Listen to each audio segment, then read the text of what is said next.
哈喽，大家好，欢迎回到小小观察，大大检验。你有没有过这种经验？明明只是想滑一下手机，结果一抬头，咦，怎么1小时就不见了？有时候甚至觉得脑袋有点涣散，想专心却专心不起来。有一个词叫做抖音脑 （TikTok Brain），有人说这会让我们变笨，记忆力变差，甚至焦虑感增加。到底这是真的，还是只是网络上的夸张说法？今天我们就用科学角度来看看滑短影音到底对大脑产生什么影响。首先得先介绍一个大脑里的超级明星，那就是多巴胺。你可以把它想象成大脑里的快乐信差或奖励推销员。当你吃到一口很好吃的炸鸡，或者抽到游戏里的 SSR 卡，多巴胺就会冲出来跟你说爽啦，再来一次。它不是单纯让你快乐而已，而是会推着你去追求下一次的快乐。这也是为什么短影音这么有魔力，因为影片短短20到30秒，刺激密度超高，大脑就像不断被丢糖果，每看一个有趣片段，多巴胺就啪啪啪一直冒出来，久而久之，你就习惯了这种快速又高频率的奖励模式。但是有趣的是，除了多巴胺，大脑还有另一个快乐角色，叫做脑内啡。这两个常常被大家搞混，多巴胺比较像是夜市的朋友，一直拉着你说快快快，那边有好玩的，它跟动力、期待有关。而脑内啡比较像贴心的妈妈，在你压力很大、觉得累，甚至痛苦的时候，帮你盖棉被，让你觉得舒服一点。比如你跑步跑到气喘吁吁，却突然觉得有点飘飘然，轻松愉快，那就是脑内啡在帮忙。吃辣的时候也是，明明辣到流眼泪，却觉得好爽，因为脑内啡在止痛、兼送快感。所以多巴胺是冲动，想要再来一次的快乐，而脑内啡是舒服、放松的快乐。抖音脑主要就是多巴胺在作怪，因为短影音不断提供刺激，让大脑的奖励系统亮到爆，结果你更容易上瘾。科学家真的做过研究，他们用功能性磁振造影去扫描那些沉迷短影音的大脑，发现奖励相关的脑区，像是眶额皮质会变大，代表这些人对短影音的刺激更敏感，而且功能上也有差别，像是被外侧前额叶皮质和后扣带皮质的活动异常，这些地方本来是跟专注力、控制力有关的，但现在却好像跑去帮短影音加油打气，导致人更容易分心，难以专注。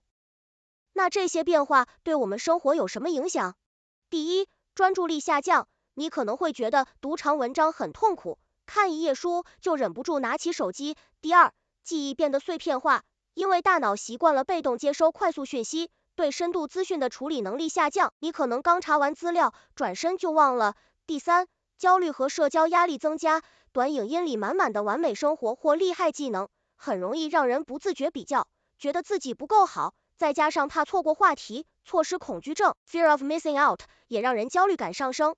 听到这里，可能有人会想，那是不是我以后都不能滑短影音了？其实也不用那么紧张，短影音本身不是洪水猛兽，问题在于我们怎么使用它。就像糖果一样，偶尔吃可以开心，但天天狂吃就会蛀牙。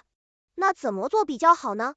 科学家建议可以尝试数位排毒，比如设定每天使用的时间上限，把荧幕时间当做一种健康检查，或者干脆把某些通知关掉，不让大脑被随时随地打断。还有一个方法就是替代行为，把一部分时间拿去做非荧幕的活动，例如运动、画画、弹乐器，这些事情也能带来多巴胺和脑内啡的好处，而且更健康。运动的时候，脑内啡分泌会让你放松，达成新技能时，多巴胺也会给你动力，这样你就不用单靠短影音来得到快乐。另外，正念冥想其实也是不错的选择，研究显示，它能帮助改善注意力，降低焦虑。简单来说，就是练习专心在当下，不要被手机牵着走。对家里有小孩的爸妈来说，更要以身作则，因为小孩的模仿力超强，如果大人一直滑，他们自然也会学大人这样。相反的，如果你带他们去户外玩，或是一起读书，他们就会知道，快乐不只来自荧幕。所以，抖音脑不是一种疾病，而是一种生活习惯下的大脑现象。只要你意识到快乐的来源有很多种，就能避免被短影音绑架。记得，多巴胺会推着你不断追求刺激，但脑内啡会在你需要时带来安定与放松。掌握这些大脑的快乐开关，你就能重新拿回主导权。最后送给大家一句话，你才是自己大脑的主人。不要让手机决定你的情绪和时间，而是用数位工具来服务你。今天就试着为自己设定一个数位界限吧，少刷一点短影音，多留时间给运动、艺术，还有人与人的交流，这样你的大脑才能真正保持健康与快乐。喜欢这样的内容吗？别忘了订阅小小观察，大大检验，开启小铃铛，让我们陪你用检验的角度看懂生活里的大小疑问。